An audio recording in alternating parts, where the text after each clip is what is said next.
Hey, what is going on, guys? My name is Emmett, aka 2Coop. Today I'm going to be doing a little Lightroom tutorial. This is of a landscape, and I have a specific way of editing landscape photos, and I took this picture on the Blue Ridge Parkway just recently, so I want to see what you guys think of it. I'm going to do a quick little tutorial. I'm just going to edit it from import. Right now the picture's pulled up in Lightroom. I'm editing this on my iPad on the Lightroom mobile app. If you guys aren't using the Lightroom mobile app, I absolutely recommend it. Super fun, super easy to use, and it's really easy just to get edits done quickly with Lightroom mobile. So right now I'm looking at the iPad that I'm screen recording. It should be up on the screen here, and I'm going to be jumping into this landscape.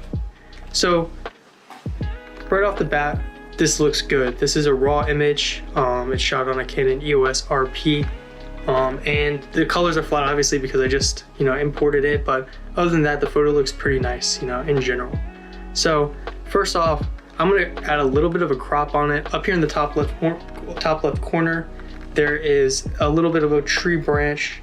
You guys might be able to see that, so I'm going to pull that in just a little bit, and overall I don't think that really messes with the composition of the photo too poorly, other than it just brings away that ugly little branch in the top left.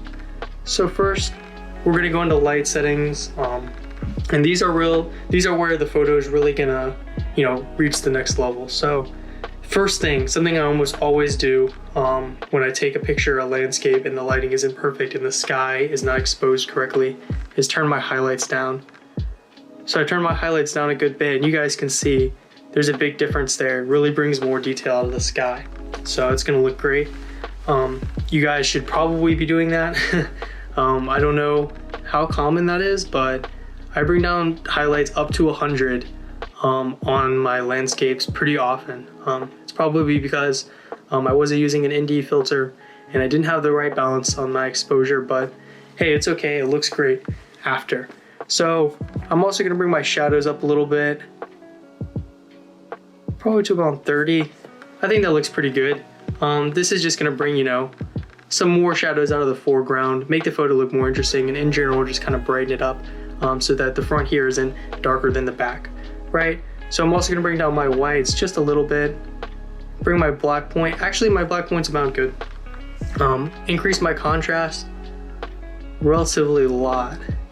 It's going to give it a lot more depth, and already the photo is looking great.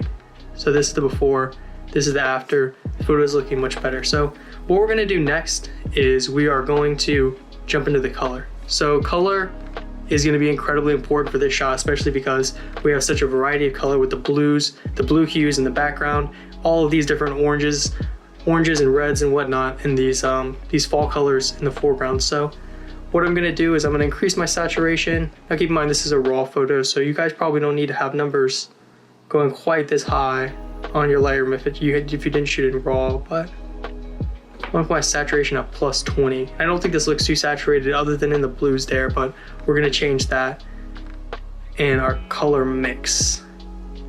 So first off, like I just said, I'm going to desaturate these blues because it's bothering me. Down about negative 20, that looks pretty good. We're going to increase the saturation on our reds because there's so much. I'm going to bring that red a little bit orange as well. I'm also going to increase the luminance a little bit. I think that looks nice. Now oranges, I'm going to turn a little bit red. Saturation up, luminance up, and already this is looking a lot more colorful. So now I'm also going to go into my yellows, move them a little bit more orange. Saturation up, luminance up. This is looking pretty nice. And then after all that, we're going to do our greens. There's actually a lot of green hues in the shot. We're actually not going to pull our green hues to the yellow end.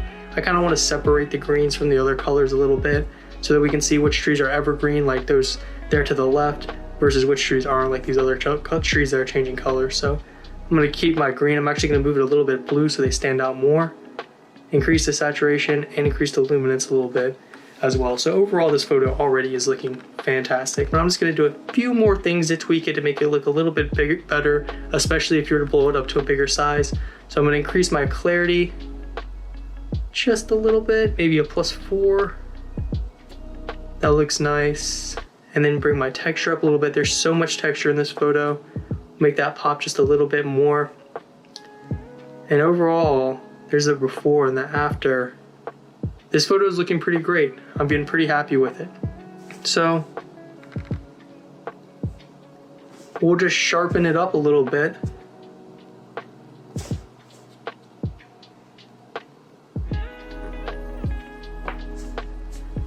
And this photo is looking perfect. So here's our final product, guys. This is our before and our after. It looks pretty good. It's pretty subtle, but overall, it was very effective. If you guys like this tutorial, subscribe. I'll drop more of these. They're super fun, super easy to do. And I hope you guys learned something, and I'll see you in the next video.